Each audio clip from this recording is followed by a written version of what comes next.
Hello, Aaron Kubitz, personal trainer at Functional Aesthetics CC. We're helping average guys perform better in their lives inside and outside the gym. Today's video is going to be a short series of clips highlighting some training that I've been doing recently, working on the shoulders and also doing some squats. So nothing crazy with the squats or anything like that, but just pairing them together because it's actually a very efficient way to get things done. And as you know from following my channel, I'm all about the efficiency thing. In the past, I used to follow full bodybuilding routines, and if you have the time and the will to go and do that kind of stuff, then definitely go ahead and do it. It'll be worth your time, provided you have the time. However, a lot of guys don't actually have a whole lot of time to train, so how do you get the most bang for your buck? So, simple ways that you can do that is by pairing lower body exercises with upper body exercises and focusing on compound movements or movements that work multiple muscles all at the same time. Two such movements are the shoulder press and the squat. Squat, you're going to be using most of the muscles in your lower body. You're also going to be using your core to stabilize your spine while you're carrying the load on your back. And the overhead press, you're going to be using your upper chest muscles a little bit, your triceps, your shoulders, and you're also, if you do like a hold at the top, and I like to say to push your shoulder blades down into your back pockets at the top of the movement, push your head through the window made by your arms in the bar, and that will help to increase shoulder mobility by stretching all the ligaments and stuff like that in your shoulder capsule. So not only is it good for building the strength, it's also good for the mobility, not only your shoulders, but also your thoracic spine, improving your posture as well.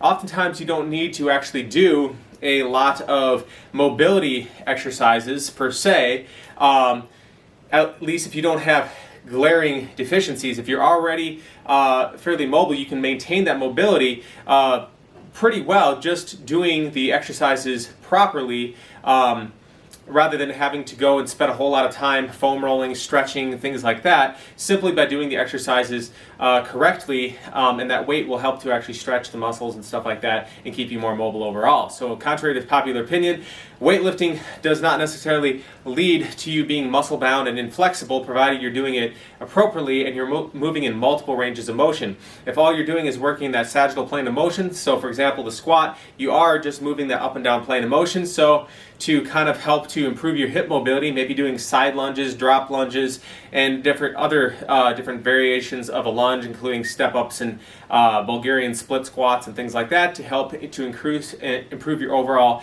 hip mobility while increasing the strength in those muscles as well.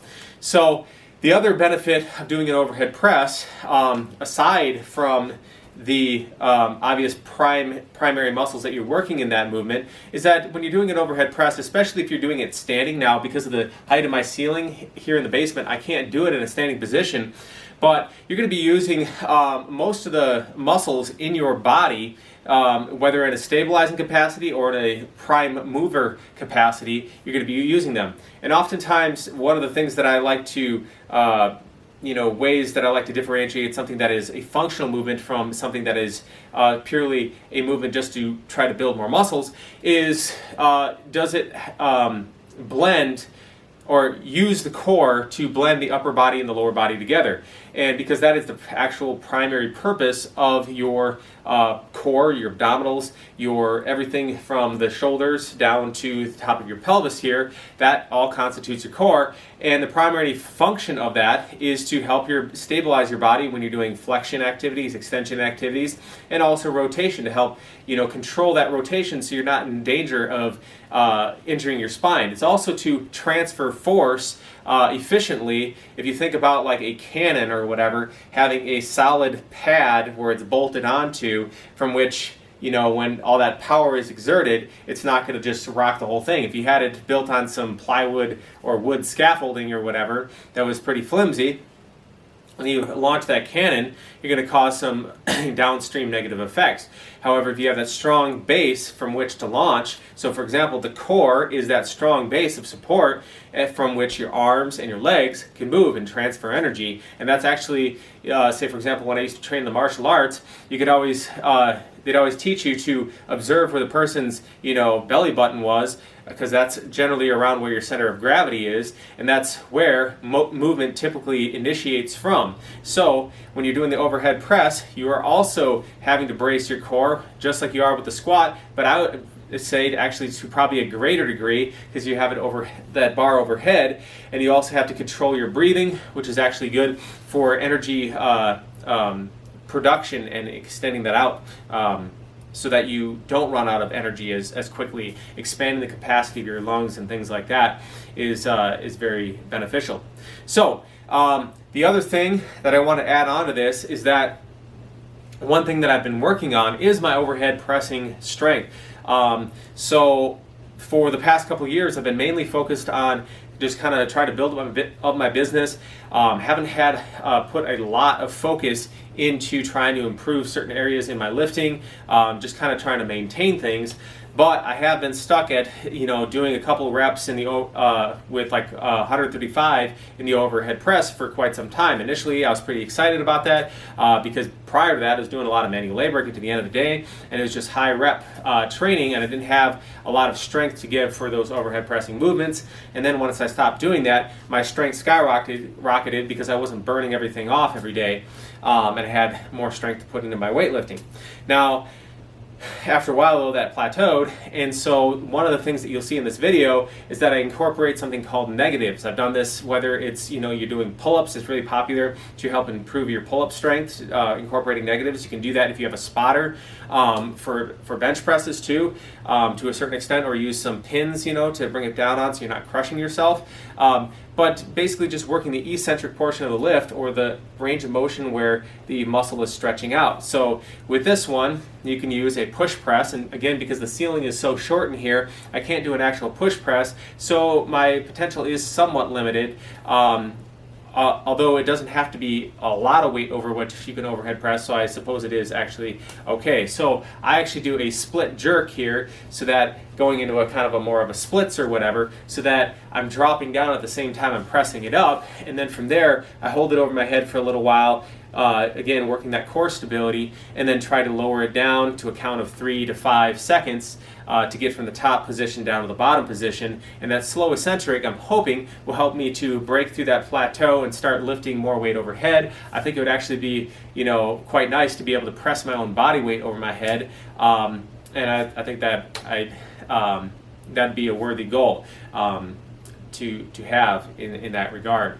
Now, some other things that I am focusing on, I'm not including in this video, is also trying to increase overall training volume. I just usually do a lot of heavy singles in my overhead pressing, as opposed to back in the day when I'd work higher rep ranges, anywhere from like 8 to 12 repetitions in my overhead pressing, and now it's just a couple heavy singles, which I don't think is enough volume to stimulate more muscle growth. Now granted, there are other factors involved as well. I'd have to probably be eating more food and carbohydrates and more energy in general to make sure that there is actually enough nutrients available there to cause the muscles to grow and to get stronger, because oftentimes I think the limiting factor for my strength gains and stuff is not necessarily the training program, but simply that because of my priorities of not having a lot of time to train, I tend to eat a lower carbohydrate diet to make it so that I don't have this, because I tend to be a very energetic person and it's hard for me to sit down for long periods of time, so I tend to try to limit my energy intake so that I don't have a lot of energy, and that way I can stay more focused and sedated. So without further ado, we'll get into the video. There's a lot of talking here, and I'll just show you a little bit of the training that I've been doing, and then I'll see you on the flip side of the video.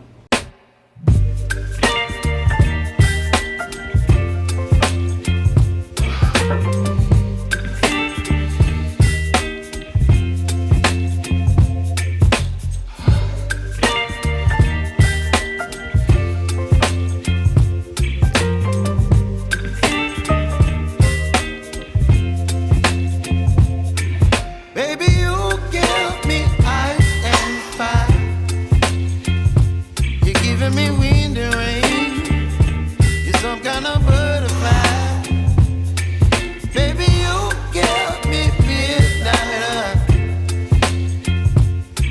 up my appetite. Don't leave me here high and dry. Oh, well, I don't wanna jinx it, baby, and twist myself at the spine. Don't wanna overthink it, baby. It's just twist your body and mine. Baby, you give me ice and fire. You're giving me wind and rain. You're some kind of butterfly. Baby, you give me midnight. You whip up my appetite. Don't leave me here high and dry. Oh, but I don't wanna jinx it, baby. Let's not get ahead of my time. Oh, but I don't wanna miss you, baby. So I stand up and speak my mind. Oh,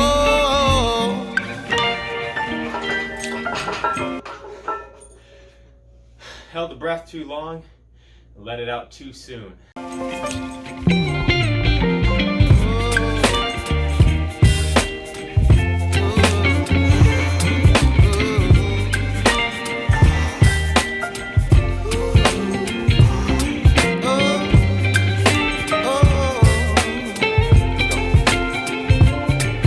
baby, you give me ice and fire.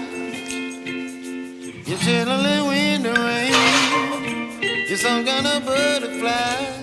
All right, guys, that was a snapshot of some of the training that I have been doing in recently here. As you saw, I had kind of a back squat starting off with kind of a moderate weight, went into an overhead press, did some posterior shoulder work to make sure I'm balancing out all the different angles of the joint.